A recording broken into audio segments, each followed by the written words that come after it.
오늘 성경 본문을 보면 예수님과 제자들이 길을 걸어갑니다. 그러면서 어떤 상황을 만납니다. 요한복음 9장 1절에 그 상황이 이렇게 기록되어 있습니다. 예수께서 길을 가실 때에 날 때부터 맹인된 사람을 보신지라. 예수님께서 길을 가신다.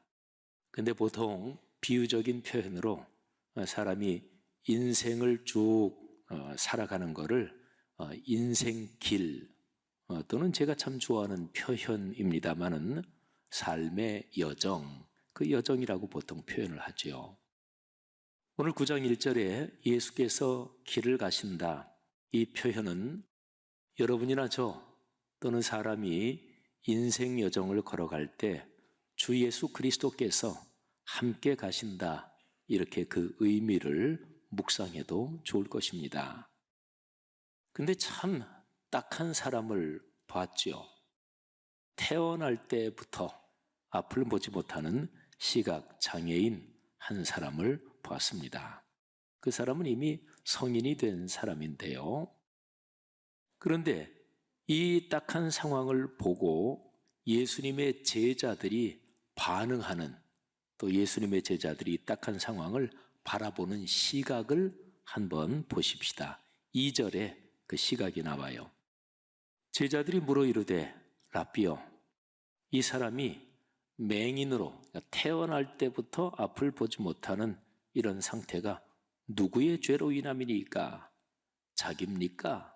그의 부모입니까? 제자들이 바라보는 시각이 어떠합니까? 제자들은 이 불행한 상황의 책임이 누구에게 있는지를 물었습니다. 누구 때문에 이렇게 됐습니까? 그러면서 과거의 원인을 묻는 거죠. 제자들이 바라보는 시각을 한번 두 가지로 정리해 보면 먼저는 과거 지향적입니다. 그 다음에 두 번째, 보는 시야가 좁았습니다. 보는 시야가 좁았다는 것은 당장 지금 나타난 현상을 보면서 바로 요 일이 누구 책임이냐 이렇게 물었으니까 보는 시야가 좁은 거죠. 사람이 살면서 우리가 경험하는 개인적인 일이든 사회적인 일이든 그 원인이 딱 한 가지인 경우는 없습니다.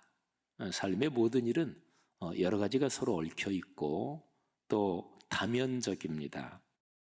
그렇기 때문에 보통 세상을 살아가는 사람들 중에서 저 사람 지혜롭다 또는 판단력이 건강하다 이렇게 얘기할 때는 어떤 일을 볼 때 그 일을 여러 각도에서 보는 사람을 지혜롭다 또는 성숙하다 이렇게 말하는 거죠. 어떤 일을 닥쳤을 때 금방 떠오른 생각 또는 즉각적인 반응을 꽉 쏟아놓고 화를 내든 아니면 좋은 일에서 굉장히 기뻐하든 이 즉각적으로 다만 한 가지 측면만 보고 반응하는 그런 사람을 지혜롭다 그러지 않잖아요. 제자들은 과거 지향적이었습니다. 보는 시야가 좁았습니다.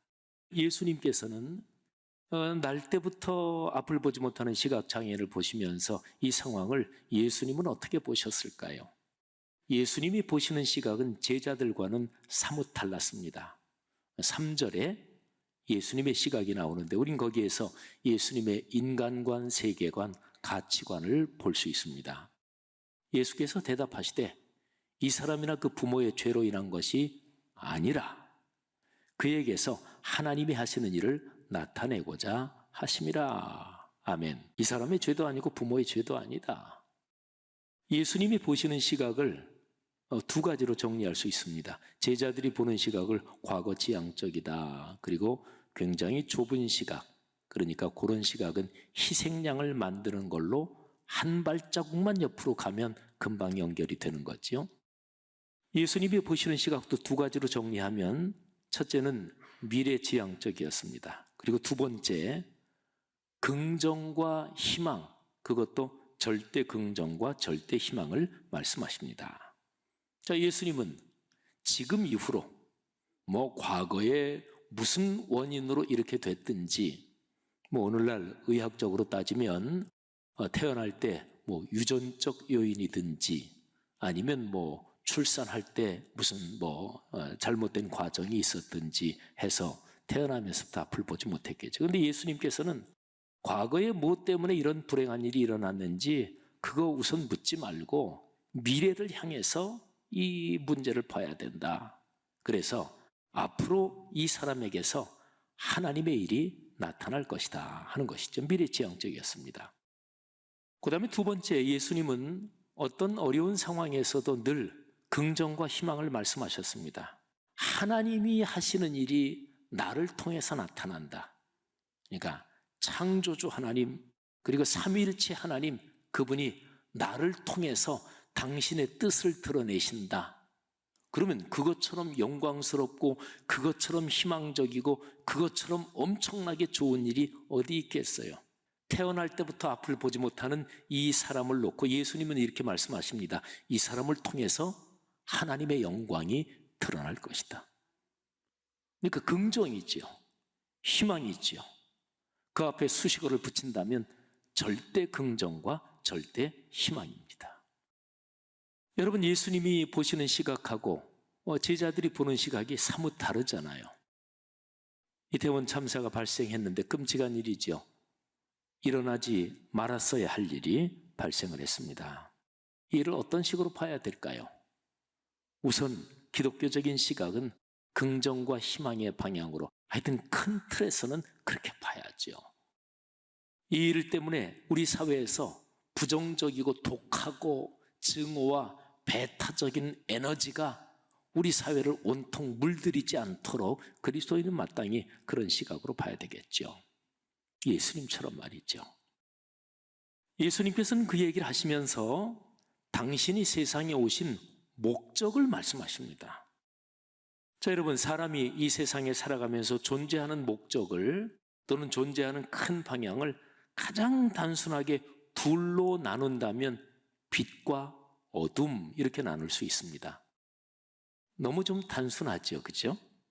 빛과 어둠 이렇게 나누는 게 배타적인 것 같기도 합니다. 그런데 인류 역사에는 동서양을 막론하고 삶을 보고 세계를 보는 가장 기본적인 관점은 거의 대부분 공통적으로 양극단, 선과 악, 빛과 어둠 이렇게 나누는 그런 것이 늘 있어 왔습니다. 그런데 예수님께서 지금 그런 방식으로 말씀하세요. 당신이 세상에 오신 목적, 빛과 어둠, 이런 구조로 말씀을 하십니다. 자, 4절과 5절을 한번 보세요. 때가 아직 낮음에 나를 보내신 이의 일을 우리가 하여야 하리라. 밤이 오리니 그때는 아무도 일할 수 없느니라. 내가 세상에 있는 동안에는 세상의 빛이로다. 여러분, 예수님께서 말씀하시는 거예요. 지금이 낮이다. 빛이 비치고 있는 시간이다. 그렇기 때문에 우리가 하나님의 일을 해야 한다. 지금 사실은 태어날 때부터 앞을 보지 못하는 시각장애인 그 사람을 만나서 그 상황에서 말씀하시는 거니까 예수님께서 지금은 빛의 시간이고 하나님의 일을 해야 된다. 이 얘기는 절망과 좌절, 슬픔에 빠져서 인생길을 걸었던 이 사람을 치유하고 그리고 이 사람을 통해서 하나님의 영광을 나타내는 이제 그 일을 한다. 그게 바로 하나님의 일입니다.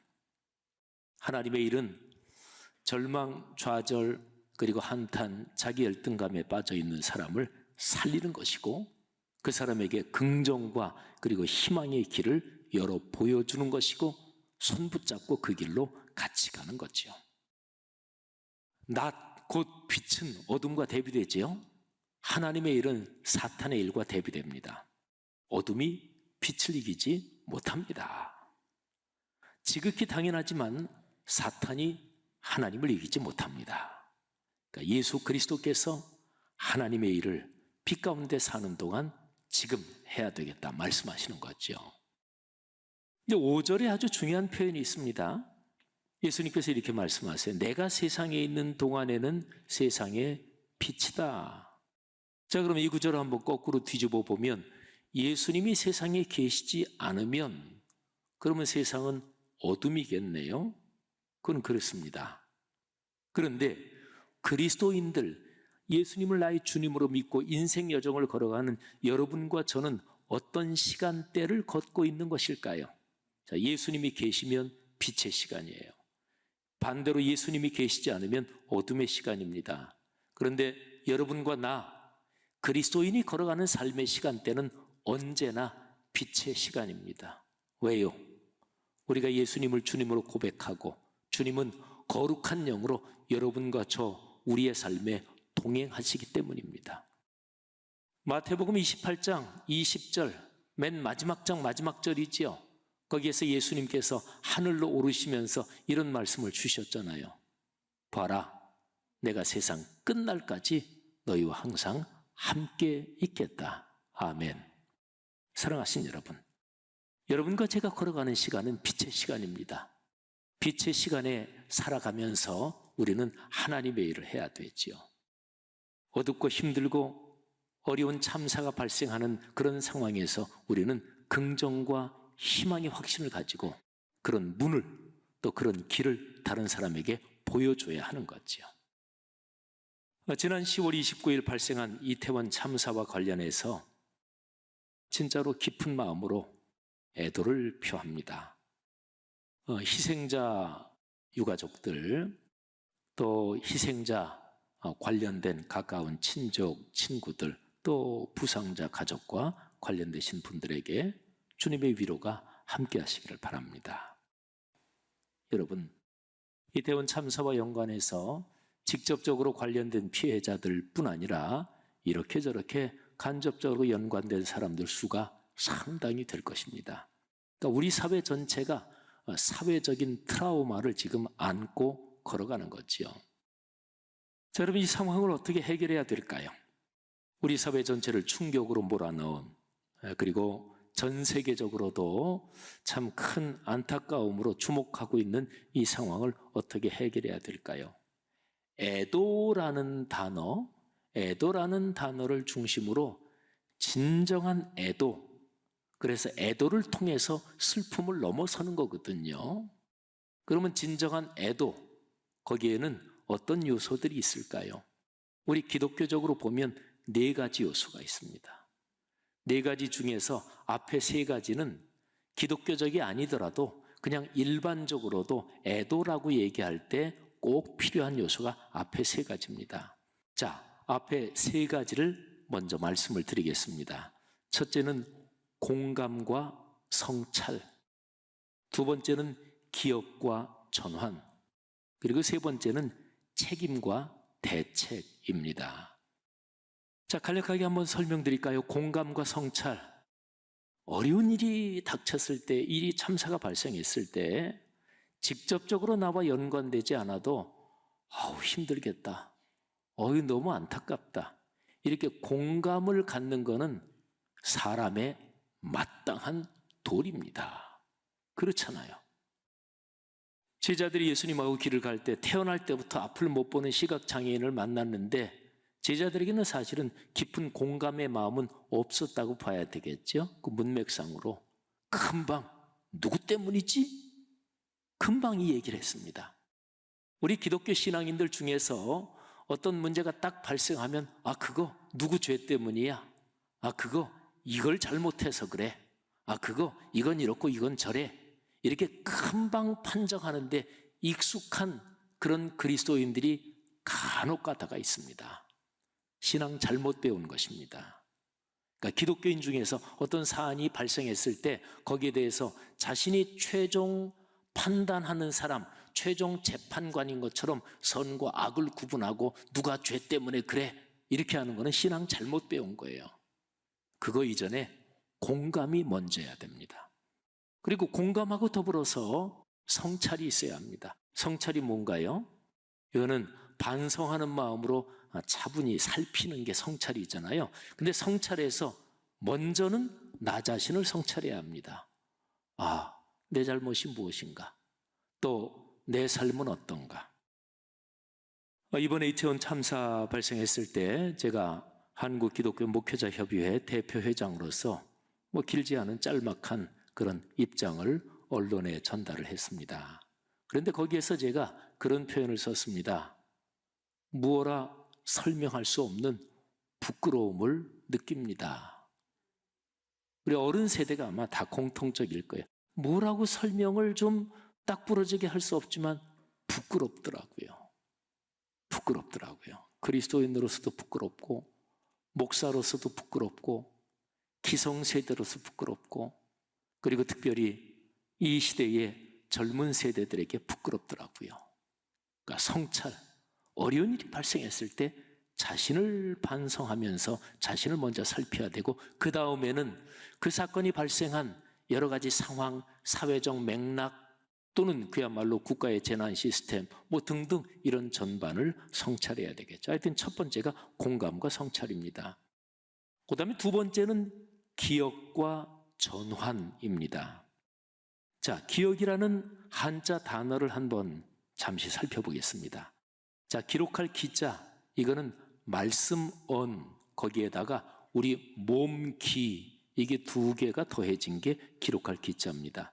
이 한자를 신앙적인 각도에서 한번 해석해 보자면, 어떤 참사, 어떤 어려움, 어떤 상황에서든지 그 상황에서 주시는 하나님의 말씀이 있습니다. 그거를 온 몸으로, 온 삶으로 새겨 듣는 것, 그게 기록한다는 기록할 기자의 신앙적인 해석이라고 얘기해 봅니다. 그 다음에 기억할 억자, 생각할 억자는 마음심, 거기에 뜻, 의자, 이게 붙은 거지요. 그러니까 어떤 상황, 어떤 사건에서 거기에 담긴 진정한 뜻이 무엇인가, 그걸 마음에 깊이 새기는 거지요. 여러분, 기억한다, 이거는 하나님의 형상대로 창조함을 받은 사람만이 가지는 이성적이고, 그리고 깊이 심사숙고하는 사람의 이해의 능력과 연관되는 거예요. 아까도 잠깐 말씀드렸지만, 어떤 사건, 급한 상황이 발생했을 때 즉흥적으로 속에서 올라오는 감정대로 욱하는 사람은, 그 사람은 지혜롭지 못한 거죠. 또 말도 어떤 모임이나 또는 어떤 회의나 어디에서 내가 미리 생각한 건 아니야. 그런데 모임에 참석하면서 무슨 생각이 떠올랐어. 그거를 금방 말하는 사람이 있고, 그건 습관이기도 하지요. 그런데 그런 게 떠올랐을 때, 아니야, 조금 더 한번 생각하고 나중에 좀 말하지, 또는 나중에 기회 될 때 좀 정리해서 내 의견을 표현하지, 이런 사람이 분명히 지혜로운 사람이지요. 그러니까 기억이라는 게 바로 그런 거예요. 진정한 애도는 잊어버리지 않는 것입니다. 세월호 잊어버리지 말아야지요. 대구 지하철 참사 잃어버리지 말아야지요. 벌써 내년이면 20년인데 미국에서 발생한 9.11 테러, 전 세계를 충격으로 몰아넣은 그 사건도 잊어버리지 말아야죠. 인간의 역사에 일어난 모든 어려운 일들, 거기에서 얻은 교훈, 그걸 잊어버리지 말아야, 그래야 미래를 향해서 문이 열립니다. 그게 온고의 지신이지요. 유대인들은 홀로코스트를 잊어버리지 않습니다. 근데 제가 옛날에 이스라엘의 성지순례를 갔을 때 그 안내하던 요시라는 유대인 남자가 이런 얘기를 하더라고요. 그때 당시에 그 성지순례 단원이 3분의 2가 독일 교회 성도들이었고 3분의 1이 제가 목회하던 한인교회 성도였는데, 근데 그 요시라는 남자가, 우리는 이 홀로코스트를 잊지 않습니다. 당신네 독일 사람들 가해자들에게 복수하기 위해서가 아닙니다. 우리가 다시는 무릎을 꿇지 않기 위해서입니다. 그러니까 진정한 애도는 잊어버리지 않는 거예요. 그리고 잊어버리지 않을 수 있는 사회적 장치를 해놔야 됩니다. 그게 진정한 애도예요. 그렇게 기억함으로써 전환해야 돼요. 제가 일반적인 단어를 썼는데 우리 기독교적인 단어를 쓴다면 갱신하고 회개하는 것입니다. 그렇죠. 돌이켜야 되죠. 자, 그리고 마지막 세 번째가 책임과 대책입니다. 책임에는 여러 가지 종류가 있을 수 있습니다. 제가 다음번 설교에서 책임 문제, 여기에 대해서 좀 더 자세하게 말씀드릴 텐데, 책임에는 공적인, 정치적인 책임도 있고 법적인 책임도 있고 사회윤리적인, 도의적인 책임도 있죠. 아무튼 구체적으로 책임을 지고, 그리고 다시는 이런 일이 발생하지 않도록 대책까지 세우는 거, 이게 필요합니다. 자, 제가 세 가지를 말씀드렸어요. 기독교적인 애도, 여기에는 세 가지가 다 포함되고, 이 세 가지는 또 기독교적이 아니라 일반적으로도 이 세 가지는 애도라고 얘기할 때 반드시 있어야 할 것입니다. 그래서 제가 기억과 전환, 회개라는 말 대신 전환이라는 말을 썼는데요. 자, 그러면 신앙인의 애도에는 이 세 가지 말고 한 가지가 더 있어야 됩니다. 그리고 네 번째로 말씀드리지만 이것이 기초요 토대입니다. 자, 예수 그리스도께서 말씀하신 가르침인데요. 요한복음 13장 34절 35절입니다. 새 계명을 너희에게 주노니 서로 사랑하라. 내가 너희를 사랑한 것 같이 너희도 서로 사랑하라. 너희가 서로 사랑하면 이로써 모든 사람이 너희가 내 제자인 줄 알리라. 아멘. 여러분 앞에 말씀드린 세 가지, 이게 기초요 토대입니다. 예수 그리스도께서 우리를 사랑하신 것 같이 그거는 십자가의 사랑이죠. 삼위일체 하나님께서 사실은 십자가에 스스로 달려 희생하심으로써 여러분과 저 인류에게 구원의 길을 여셨습니다. 그러니까 진정한 애도, 거기에는 그 아픔을 나의 아픔으로 끌어안고, 그래서 내가 희생하고 또는 내가 기억하면서 그러면서 길이 열리는 거지요. 그런데 사실은 피해를 당한 당사자들, 그 부모님이나 그 유가족들의 심정을 다른 제3자가 어떻게 그거를 다 알 수 있겠습니까? 그건 절대로 다 이해하지 못하지요. 그런데 하나 가능성이 있습니다. 하나님의 거룩한 영이 우리에게 역사하셔서 우리의 마음에 우리가 많이 기도하고 그리스도인이 많이 얘기하는 표현처럼 하늘아버지의 마음을 우리에게 주시고 그리스도의 심정을 우리에게 주시면, 그러면 우리는 그런 그리스도의 사랑으로 그 사안을 바라볼 수 있고 우리가 끌어안고 기도할 수 있지요. 자, 그래서요, 참된 애도에는 다음에 네 가지가 있어야 합니다. 공감과 성찰, 기억과 전환, 책임과 대책, 그리고 마지막 네 번째가 서로 사랑, 그리고 평화입니다. 여러분, 어떤 상황에서든지 한번 자신을 성찰할 때 이런 질문을 던져보십시오. 굉장히 유익한 질문인데요. 예를 들어서 내 자존심이 상했다, 또는 내가 공격을 당한다, 어떤 상황이었든지 간에 그때에 지금 내 심정은 목표가 무엇인가? 사람은 대개 자기 자존심이 상할 때는 내 자존심을 건드려 내 자존심을 회복하고 내 불편한 마음을 지금 마음껏 토로하는 게 목표다, 이런 심정이 되는 것은 누구에게나 비일비재합니다. 나를 공격한 사람, 저 사람을 어떻게 하든 어렵게 만든다, 이게 현재 내 심정의 최종 목표다, 이런 것도 사람 사는 데는 비일비재합니다. 근데 그리스도인의 목표는 늘 평화여야 합니다. 평화. 우리 그리스도인들이 많이 알고 있는 히브리어 단어로 말하면 샬롬이죠. 하나님의 샬롬. 예수 그리스도께서 산상설교에서 평화를 만들어가는 사람, 피스메이커, 그 사람이 바로 하나님의 아들이요 딸이라고 불림을 받을 것이다, 이렇게 말씀하셨죠. 그 그리스도인은 어떤 상황에서든지 지금 이 상황 내가 불편하고 내 자존심이 손상이 됐고 또는 내가 공격을 당하고, 그래도 이런 상황에서 반응할 이런저런 태도가 있겠지만 그럼에도 불구하고 최종 목표는 평화다. 그렇죠. 그리스도인은 평화를 향해 걸어갑니다. 그래서 서로 사랑과 평화, 이게 모든 종류의 애도에서 가장 근본적인 목표 지점이 되는 거지요. 사랑하는 성도 여러분, 이태원 참사, 우리 사회에 큰 어려움이 발생했는데 해결하려면 빨리 이게 해결되는 게 아니고 여러 해 걸릴 겁니다. 몇 년은 걸리겠지요. 아니면 10여 년 정도는 걸려야 진정한 애도의 의미, 그 과정들을 발박하면서 우리 사회가 치유되고, 중요한 것은 이 참사가 희망과 긍정으로 그런 방향으로 갈 수 있도록 우리 그리스도인들, 또 우리 사회에 품이 있는 사람들, 또 성숙한 사람들이 노력해야 할 것입니다. 사랑하는 성도 여러분, 이태원 참사가 우리 사회가 성숙해가는 디딤돌이 될 수 있도록, 또 희생당하고 어려움을 당하는 사람들의 그 심정들이 더 우리 사회가 발전하는 데 귀한 어떤 그런 작용을 할 수 있도록 모두가 기도해 주시기를 바랍니다.